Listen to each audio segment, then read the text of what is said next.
Hello. In part A of this topic, we have discussed constructional features of single phase induction type energy meter. In part B, we shall discuss working principle of it. While studying constructional features, we have seen that the shunt magnet coil or the pressure coil has been connected across the supply. So, full supply voltage V is acting across the pressure coil, and pressure coil current will be proportional to the supply voltage V. Supply voltage V has been shown in the vector diagram. It is showing upwards. The current IP here is the pressure coil current, which is lagging behind supply voltage V by angle theta. See, pressure coil current should lag behind V by angle 90 degree in order to get accurate reading from the energy meter. But we know that energy meter pressure coil has its own resistance also, and the pressure coil current IP has to supply core losses also. For these reasons, pressure coil current never lags by 90 degree behind V. Although the pressure coil has a very high inductance due to having large number of turns, it lags behind V by angle theta, which is little less than 90 degree.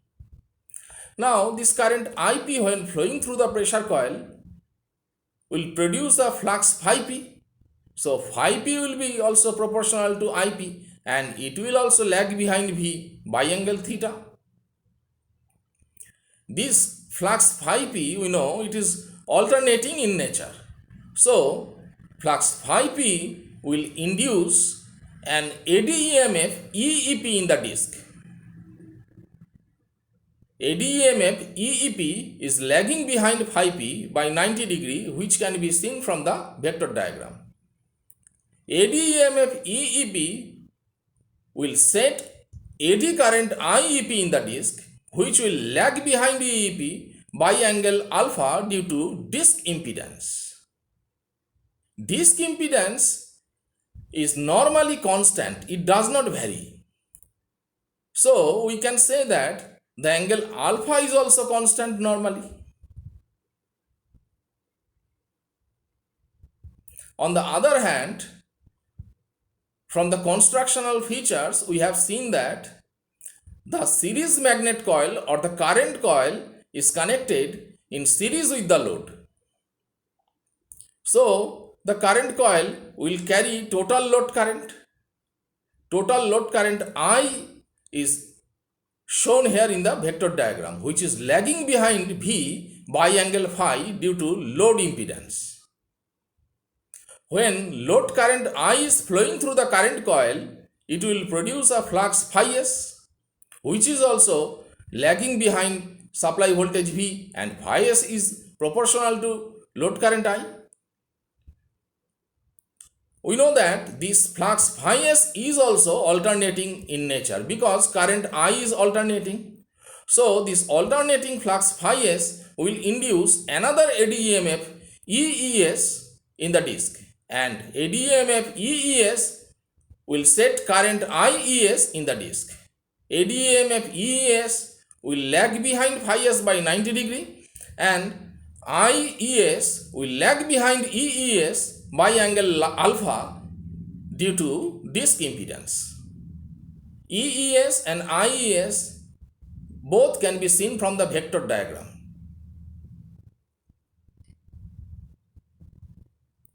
So we have found two sets of fluxes. One is flux phi p produced by the pressure coil, and another flux produced by current coil is phi s. These two sets of flux are present in the disk.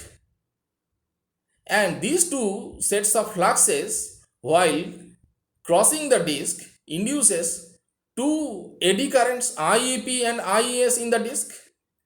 So one set of flux will interact with the eddy current produced by the other set of flux. In this way, two torques will be produced in the disc. If we apply Fleming's left hand rule, we find that these two torques will oppose each other. So, the resultant torque or the deflecting torque Td will be equal to T1 minus T2, these two torques.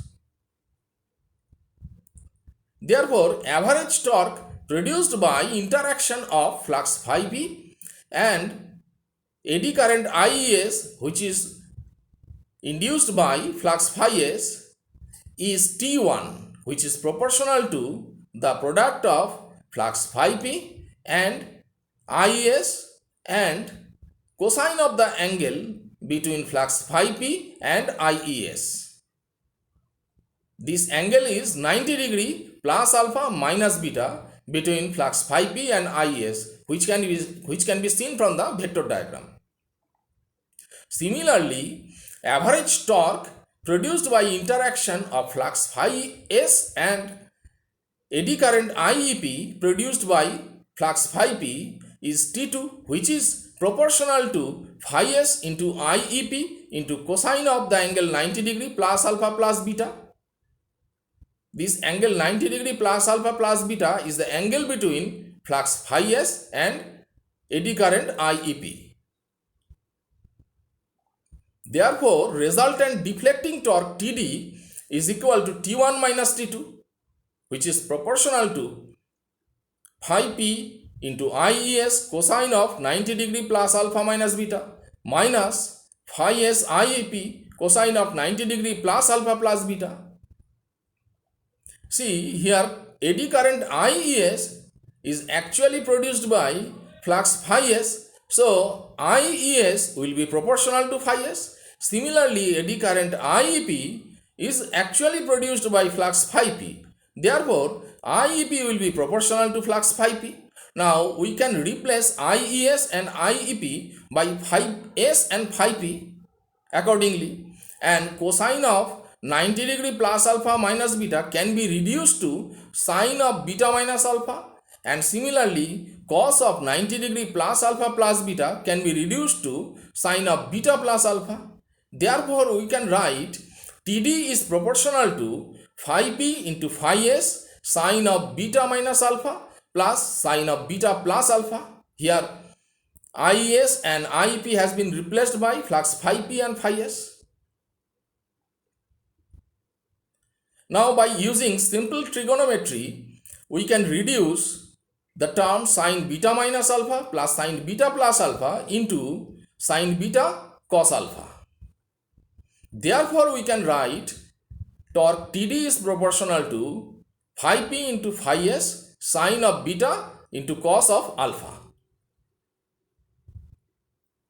Now, as we have already discussed that angle alpha is constant, so we can say that cos alpha is also constant. Therefore, we can remove this cos alpha from the equation. Now, flux phi p, this is being produced by the pressure coil due to application of supply voltage V.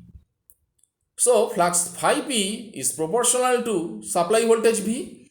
Similarly, current coil is producing flux phi s. So, flux phi s is proportional to load current I.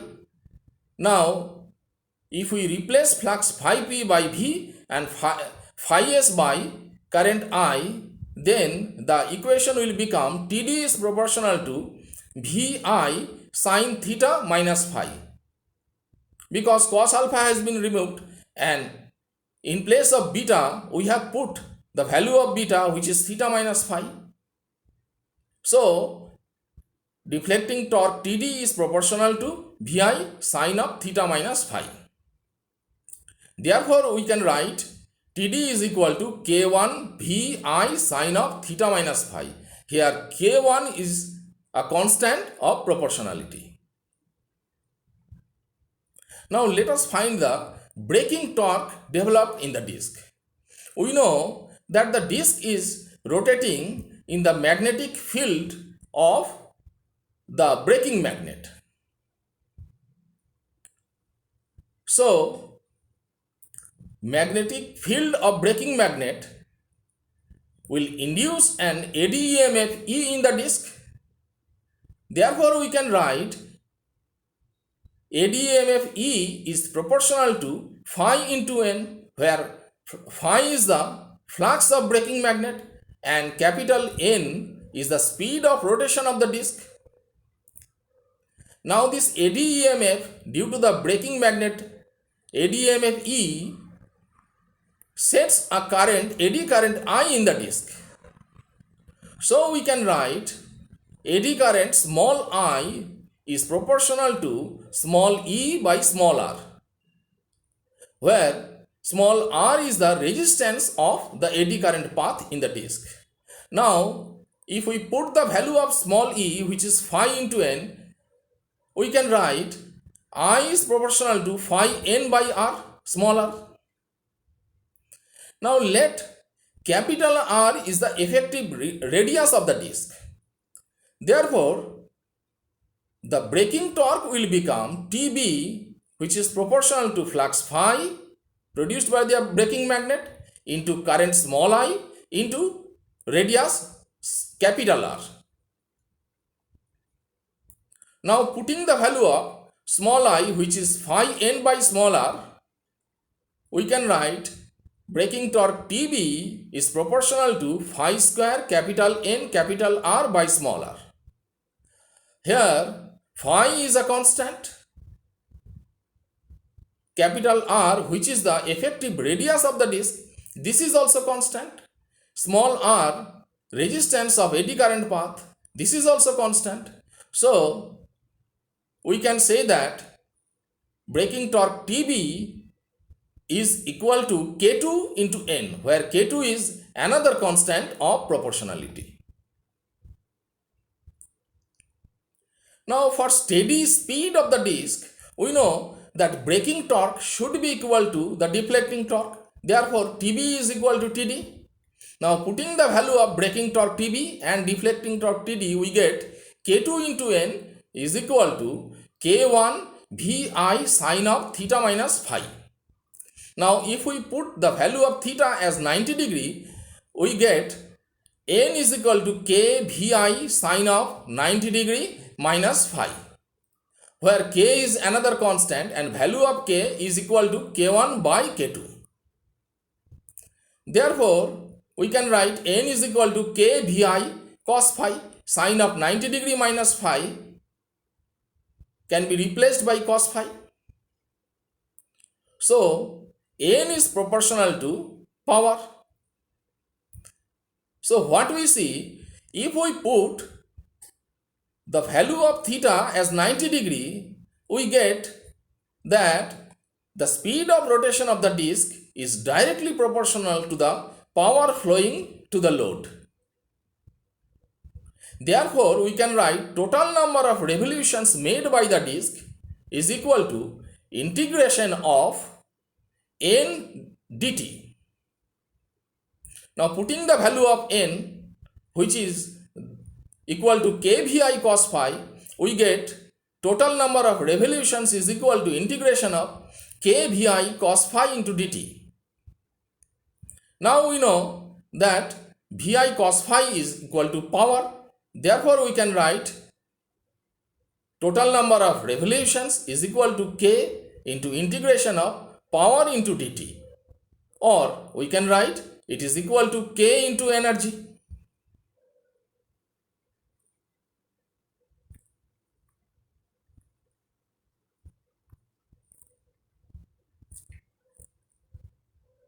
Thank you.